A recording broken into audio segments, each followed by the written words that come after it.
ازاي برضو اطلع من حد ماسكني وفي نفس الوقت بيضرب بوكس بطريقه ثانيه. ماشي، انا حد مسك هنا دلوقتي ودخل يضرب، انا طلعت بالشكل ده كده ومن هنا اشتغل هنا بالشكل ده. مهم قوي ان انا هنا اطلع بره الضربه، وبعدين بالساعد بتاعي اقوم داخل عامل هنا، عايز انزل الشكل ده على وشه انزله، عايز افتشه،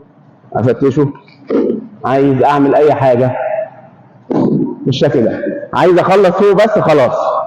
انا هنا 1 2 بالشكل ده، عايز اضرب ايدي هنا مكسوره، هي